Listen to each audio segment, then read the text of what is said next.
1990 के दशक का आरंभिक दौर था जब हिंदी सिनेमा में रोमांस एक बार फिर नई शक्ल ले रहा था। उस समय न तो कोई शाहरुख रोमांस का बादशाह बना था और न ही अक्षय कुमार एक्शन हीरो के रूप में स्थापित हुए थे। उस समय के सबसे स्थिर और भावनात्मक रूप से जुड़ाव रखने वाले सितारे में से एक थे ऋषि कपूर, और उनके सामने अगर कोई अभिनेत्री अपनी मासूम मुस्कान और बेमिसाल एक्सप्रेशन से दर्शकों के दिलों में उतर रही थी तो वो थी जूही चावला, जो मिस इंडिया से होते हुए फिल्मों की दुनिया में एक ऐसा नाम बन चुकी थी जो हर निर्माता निर्देशक की पहली पसंद बन रही थी। और इसी बीच 3 जुलाई 1992 को एक फिल्म आती है जिसका नाम था बोल राधा बोल। तो दोस्तों, आज हम बात करने वाले हैं 1992 की फिल्म बोल राधा बोल की, तो बने रहिए वीडियो में अंत तक। एक ऐसा टाइटल जो 1964 की क्लासिक फिल्म संगम के गाने बोल राधा बोल संगम होगा कि नहीं से लिया गया था, लेकिन इस फिल्म की कहानी और इसका मिजाज संगम से बिल्कुल अलग था। ये फिल्म दरअसल एक साधारण से शुरू होती है, लेकिन धीरे धीरे एक ऐसे रहस्य में बदल जाती है जिसकी कल्पना दर्शकों ने पहले नहीं की थी। फिल्म की शुरुआत होती है एक गांव से, जहां एक अमीर शहर का लड़का आता है जिसे अपनी जिंदगी में असली प्यार की तलाश है। उसे वह लड़की मिलती है जो गांव की गोरी है, जिसकी आंखों में सच्चाई और चाल में शराफत है। वह लड़की है राधा, जो कि जूही चावला निभा रही है, और यहाँ से एक प्रेम कहानी का आरंभ होता है। ऋषि कपूर का किरदार गांव में आकर इस लड़की से प्रेम करता है और फिर शादी का वादा करके शहर लौटता है। लेकिन यहीं से फिल्म का असली खेल शुरू होता है, क्योंकि जब वह शहर लौटता है तो उसे लगता है कि उसकी पहचान ही बदल दी गई है। उसका ऑफिस उसके नाम से किसी और के पास है, उसका घर किसी और का है, उसके माता तो उसे पहचानने से इनकार कर रहे हैं। और सबसे चौंकाने वाला ये कि उसकी माँ भी उसे अपना बेटा नहीं मानती, और जो आदमी उसकी जिंदगी जी रहा है वह हूबहू उसी जैसा दिखता है। वही चेहरा, वही आवाज, वही हाव भाव। और यहीं पर फिल्म बोल राधा बोल एक प्रेम कहानी से एक सस्पेंस थ्रिलर में तब्दील हो जाती है और दर्शकों को ये सोचने पर मजबूर कर देती है कि क्या ये डबल रोल है, क्या हीरो पागल हो गया है या कोई और उसकी पहचान चुराकर उसकी पूरी जिंदगी जी रहा है। और इस कंफ्यूजन के बीच में दर्शकों का दिमाग भी उलझने लगता है, और यही वो बात थी जिसने इस फिल्म को एक साधारण प्रेम कहानी से ऊपर उठाकर एक थ्रिलिंग अनुभव बना दिया। लेकिन इस फिल्म का जो डबल रोल और सस्पेंस वाला प्लॉट था वह बिल्कुल भी ओरिजिनल नहीं था, बल्कि 1951 में आए एक American film the man with my face से सीधे उठाया गया था, जिसमें एक व्यक्ति को अचानक यह महसूस होता है कि उसके जीवन की जगह किसी और ने ले ली है। और फिल्म में जो डॉग वाला सीन है, जो अपने असली मालिक को नहीं पहचानता, ये सीन भी हूबहू वहीं से उठाया गया था। फिल्म बोल राधा बोल सिर्फ यही एक बार नहीं बनी थी, इसी कहानी को भारत में अलग अलग भाषाओं में बार बार अनऑफिशियल रूप से बनाया गया, जैसे 1988 में तमिल में दिल्ली बाबू, 2017 में तेलुगु में गौतम नंदा, और हर बार क्रेडिट दिए बिना कहानी को रिपीट किया गया। लेकिन जो बात बोल राधा बोल को खास बनाती है वो है ऋषि कपूर का शानदार परफॉर्मेंस, जो डबल रोल में एकदम दो अलग अलग व्यक्तित्व को पर्दे पर उतारते हैं। एक तरफ ईमानदार और भावुक प्रेम और दूसरी तरफ चालाक और खुदगर्ज विक्रम, और यह फर्क इतना साफ था कि बिना किसी ओवर एक्टिंग के दर्शक समझ जाते थे कि अब कौन पर्दे पर है।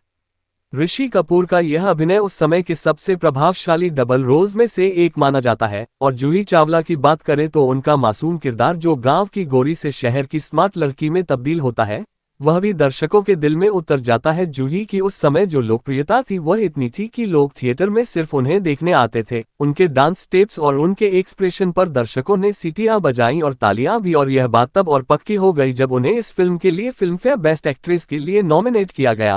हालांकि वह अवार्ड उन्हें नहीं मिला और वह चला गया माधुरी दीक्षित को बेटा फिल्म के लिए, लेकिन फिर भी इस फिल्म ने जूही के करियर में एक ऐसा पड़ाव बना दिया जिसे पार करना आसान नहीं था।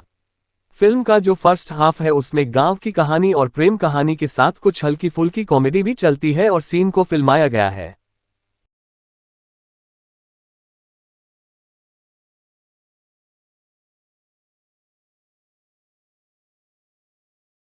हिमाचल प्रदेश के चंबा वैली में, जहां का प्राकृतिक सौंदर्य पर्दे पर जादू की तरह नजर आता है।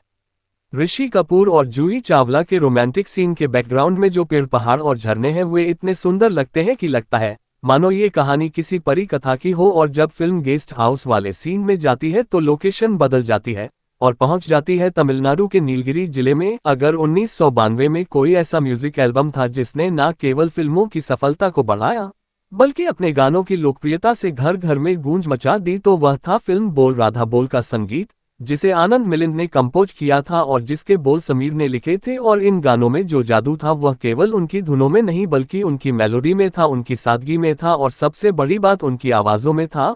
उस दौर के सबसे पॉपुलर सिंगर्स जैसे कुमार सानू, कविता कृष्णमूर्ति, अभिजीत, सुरेश वाडकर, पूर्णिमा और साधना सरगम ने इस एल्बम को कुछ ऐसा स्पर्श दिया था कि हर गाना दिल में उतर गया। और आज भी जब आप तू तू तू तू तू तारा सुनते हैं तो वह नॉस्टैल्जिया अपने आप आपके कानों में गूंज उठता है। लेकिन क्या आप जानते हैं कि इस एल्बम के सबसे पॉपुलर गानों में से 2 गाने पूरी तरह से साउथ इंडियन फिल्मों से कॉपी किए गए थे। सबसे पहले बात करते हैं तू तू तू तू तारा की, जिसे जब पहली बार रिलीज किया गया तो उसका बीट पैटर्न और रिदम ही कुछ ऐसा था जो आम बॉलीवुड गानों से अलग था, और इसकी वजह थी इसका तमिल सोर्स। ये गाना हूबहू कॉपी किया गया था 1991 में आई रजनीकांत की तमिल फिल्म थलपति के एक हिट गाने रकमा काया थट्टू से, जिसे कंपोज किया था इलैयाराजा ने और गाया था एसपी बालासुब्रमण्यम ने। और जब यही गाना हिंदी में कुमार सानू की आवाज में आया तो उसके शब्द और अंदाज जरूर बदल गए, लेकिन मेलोडी वही रही और लोगों को कुछ नया सुनने को मिला जो दरअसल पहले से ही बना हुआ था। इसी तरह फिल्म का एक और गाना आ जाना तेरे बिन भी सीधे तौर पर तमिल फिल्म कडलोरा कवितैगल के गाने आदि थाड़ू से कॉपी किया गया था, जिसमें कटप्पा यानी सत्यराज और रेखा नजर आए थे। और इस गाने को भी बिना कोई क्रेडिट दिए हिंदी में सीधे इस्तेमाल किया गया। और यही नहीं, जब ऋषि कपूर और जूही चावला क्लब में जाते हैं तो बैकग्राउंड में जो म्यूजिक चलता है वह भी एक इंग्लिश गाने टू अनलिमिटेड के ट्वाइलाइट जोन से लिया गया था। और उस समय यह म्यूजिक पूरे देश में डिस्को थीम पर चलने वाले गानों के लिए बेस की तरह इस्तेमाल किया जा रहा था। जैसे फिल्म गैर में रवीना टंडन के डांस सीन में यही बीट सुनने को मिलती है, और इससे पता चलता है कि फिल्म के म्यूजिक एल्बम में कितना कुछ बाहर से लिया गया था। लेकिन दिलचस्प बात यह है कि दर्शकों को ये बिल्कुल भी खटकता नहीं था, क्योंकि उसे पैक करके जिस तरह पेश किया गया था वह अपने आप में नया और तरोताज़ा लगता था। और यही डेविड धवन की ताकत थी कि उन्होंने एक कॉपी मटेरियल को भी इस तरह परोसा कि वह ताज़ा लगने लगा। और जब बात हो रही है डेविड धवन की तो हमें यह जरूर जानना चाहिए कि वह इस फिल्म के समय तक एक्शन फिल्मों से कॉमेडी की ओर बढ़ चुके थे, और बोल राधा बोल उनका वह पड़ाव था जहां उन्होंने पहली बार सस्पेंस और कॉमेडी दोनों को बैलेंस करने की कोशिश की थी। इससे पहले वह आग का गोला, गोला बारूद जैसी सीरियस एक्शन फिल्में बना चुके थे, लेकिन जब उन्होंने गोविंदा के साथ फिल्म 16 और शनम बनाए और उसमें हल्की फुल्की कॉमेडी का छौंक लगाया तो उन्हें लगा कि दर्शकों को ये पसंद आ रहा है। और यही वजह थी कि बोल राधा बोल में भी उन्होंने कादर खान के किरदार को इस तरह से रचा कि वह कहानी का सबसे दिलचस्प पात्र बन गया, जहां कादर खान एक ऐसे व्यक्ति बने जो शाम 6 बजे के बाद कुछ देख नहीं पाते और पूरी फिल्म में उनकी कॉमेडी इसी पर आधारित रहती है।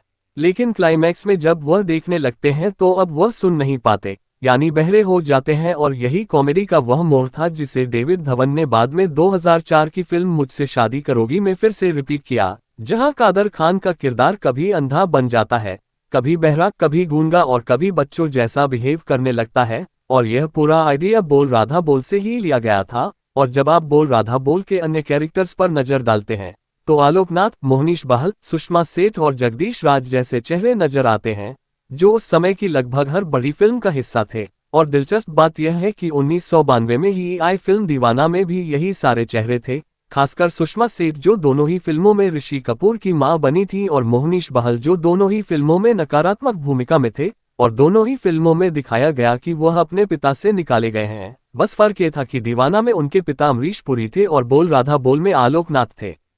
और इस तरह से 2 फिल्में जो कुछ ही दिनों के अंतर में रिलीज हुई और जिनमें एक ही हीरो ऋषि कपूर था, उन दोनों में इतने ज्यादा समानता के पॉइंट्स थे कि दर्शकों ने सिनेमाघरों में यह बातें खुद महसूस की और चर्चा भी की। और यही वह दौर था जब दर्शक फिल्मों को एक ही फ्रेम में देखकर उनके बीच के कनेक्शन को पकड़ने लगे थे।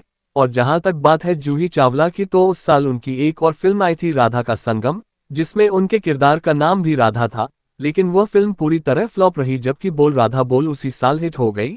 और दोनों ही फिल्मों में जूही का किरदार राधा होने के बावजूद जो फर्क पड़ा वह पटकथा और निर्देशन की वजह से हुआ।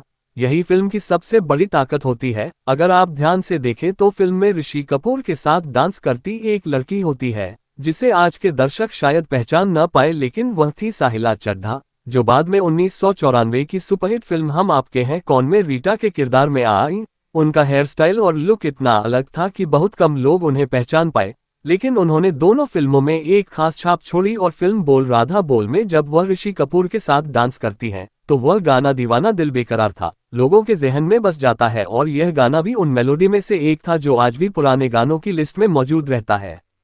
कभी कभी कुछ फिल्में अपने वक्त में एक खास जगह बना लेती हैं और फिर वक्त के साथ वो जगह इतिहास में बदल जाती है। बोल राधा बोल ऐसी ही एक फिल्म थी जिसे देखने के बाद दर्शक सिनेमाघरों से बाहर निकलते हुए यही कहते थे कि उन्होंने पैसा वसूल फिल्म देखी है, क्योंकि उस वक्त जब दर्शक या तो लाउड कॉमेडी देखना चाहते थे या इंटेंस एक्शन या फिर टिपिकल रोमांटिक ड्रामा।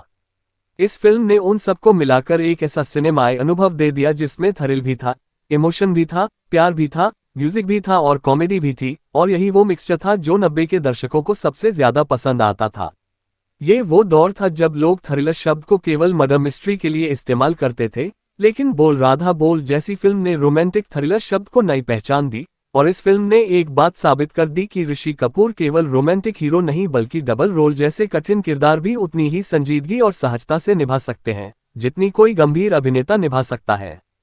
फिल्म के कुछ डायलॉग्स आज भी फैंस के दिलों में दर्ज हैं, जैसे जब ऋषि कपूर अपने डुप्लीकेट के सामने कहते हैं कि तुम्हारी आंखें झूठ बोलती हैं लेकिन मेरी सच्चाई में चमकती हैं, या जब कादर खान के संवाद आते हैं तो पूरे हॉल में हंसी की गूंज होती थी, और यही वह लेवल था जिस पर डेविड धवन ने इस फिल्म को तैयार किया था। फिल्म का निर्देशन उस वक्त के हिसाब से तकनीकी रूप से बहुत सुलझा हुआ था। Camera movement, location, sound design और सिनेमाटोग्राफी सभी ने मिलकर इस फिल्म को एक विजुअली संतुलित अनुभव बना दिया।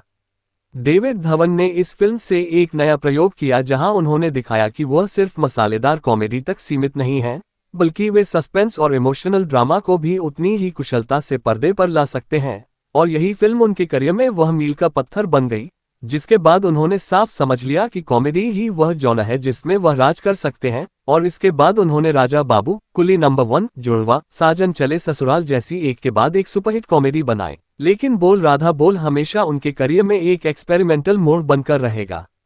बात करें फिल्म के बॉक्स ऑफिस प्रदर्शन की तो फिल्म को प्रोड्यूस किया था नितिन मनमोहन ने, और इसका बजट लगभग 1 करोड़ रुपये था, लेकिन फिल्म ने केवल भारत में ही लगभग 4 करोड़ 75 लाख रुपये की कमाई की और वर्ल्ड वाइड मिलाकर 5 करोड़ से ज्यादा का कलेक्शन किया, जो कि उस वक्त के हिसाब से एक बड़ी उपलब्धि थी, और यह 1992 की टॉप 10 सबसे ज्यादा कमाई करने वाली फिल्मों में 8वें नंबर पर रही।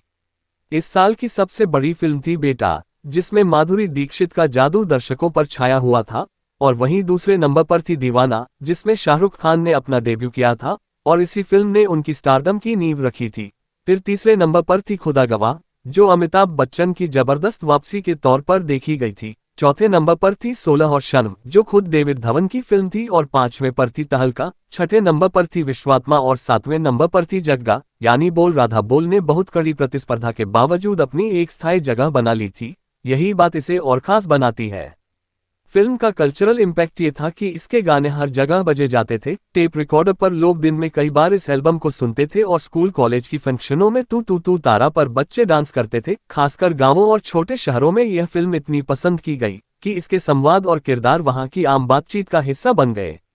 आज जब हम रेट्रो सिनेमा के नाम पर 90 के दशक को याद करते हैं तो बोल राधा बोल जैसे फिल्मों को भूलना लगभग नामुमकिन होता है, क्योंकि उन्होंने उस दौर की नब्ज को छुआ था और दर्शकों को एक ऐसा अनुभव दिया था जो ना ही सिर्फ सिनेमाघरों तक सीमित था बल्कि उनके दिलों में उतर